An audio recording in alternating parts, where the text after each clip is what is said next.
అవునంటే కాదనిలే, కాదంటే అవుననిలే. కల్వకుంట్ల కవిత వ్యవహారం తెలంగాణ రాజకీయాల్లో హాట్ టాపిక్గా మారింది. తాను తండ్రికి రాసిన లేఖ బయటకు రావడానికి కారణంగా చూపుతూ ధిక్కార స్వరం వినిపించారు కవిత. ఇక ఆ తరువాత ఆమె చేసిన వ్యాఖ్యలు, ఆమె వేస్తున్న అడుగులు చర్చకు కారణమయ్యాయి. అదే సమయంలో కవిత కాంగ్రెస్ లో చేరేందుకు మంతనాలు జరపడంతో పాటు బీఆర్ఎస్ కు చెందిన 6 ఎమ్మెల్యేలను చేస్తానని, మంత్రి పదవి ఇస్తారా అని ప్రతిపాదించిన వార్తలు ప్రకంపనలు రేపుతున్నాయి. ఈ వార్తలను కవిత ఖండించినప్పటికీ వాస్తవానికి కవిత ముందస్తు ప్రణాళికతోనే ఉన్నారని చెప్పవచ్చు. కాంగ్రెస్లో కొన్నాళ్లుగా మంత్రివర్గ విస్తరణకు చర్చలు జరుగుతున్నాయని, అతి త్వరలో మంత్రివర్గ విస్తరణ ఉంటుందని పార్టీ నేతలు చెబుతున్నారు. ఆ అంశంపై చర్చించేందుకు సీఎం రేవంత్ రెడ్డి ఢిల్లీ వెళ్లారు. పీసీసీ అధ్యక్షుడు మహేష్ కుమార్ గౌడ్ను కూడా ఢిల్లీలోనే ఉన్నారు.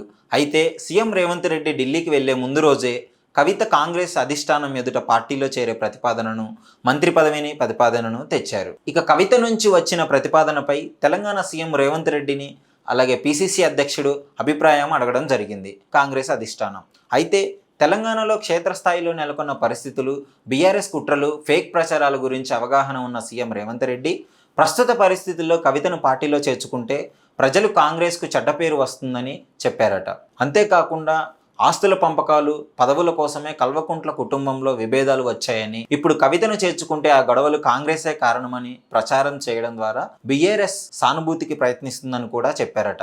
దీంతో కాంగ్రెస్ అధిష్టానం ఆలోచనలో పడింది. మరోవైపు కవిత కాంగ్రెస్లో చేరేందుకు ప్రయత్నిస్తూనే సొంత పార్టీ ఏర్పాటులో ఉన్నారని, తెలంగాణ జాగృతిని మరింత బలోపేతం చేయడంతో పాటు విభాగాలను ఏర్పాటు చేశారు కూడా. తమ అభిమాన సంఘాలకు కూడా సందేశాలు పంపించారు. ఉమ్మడి కరీంనగర్, ఉమ్మడి ఆదిలాబాద్, వరంగల్, ఖమ్మం జిల్లాలో ఉన్న సింగరేణి కార్మిక సంఘాల్లో పట్టున్న నేతలతో సంప్రదింపులు జరిపారు. ఇంటి దగ్గర కూడా నిరంతరం చర్చల్లోనే ఉంటున్నారు.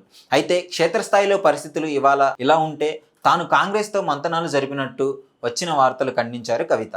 ఒకవేళ తన ప్రతిపాదన కాంగ్రెస్ ఒప్పుకుంటే ఆ వార్తలను ఖండించేవారు కాదేమో. అదే సమయంలో ఈ కార్ రేస్ కుంభకోణంలో నోటీసులు ఇవ్వడంపై కేటీఆర్కు అనుకూలంగా చేసిన ట్వీట్ చేశారు. తద్వారా తాను కాంగ్రెస్తో టచ్లో లేననే సందేశాన్ని ఇచ్చే ప్రయత్నం చేశారు. మొత్తం మీద కవిత పార్టీ ఏర్పాటు తీవ్ర యత్నాలు చేస్తున్నారని, కాంగ్రెస్లో టచ్లో ఉన్నారని, బీఆర్ఎస్ను ముఖ్యంగా కేటీఆర్ను దెబ్బకొట్టేందుకు పట్టుదలతో ఉన్నారని ఆమె అనుచరులే చెప్తుండడం గమనార్హం.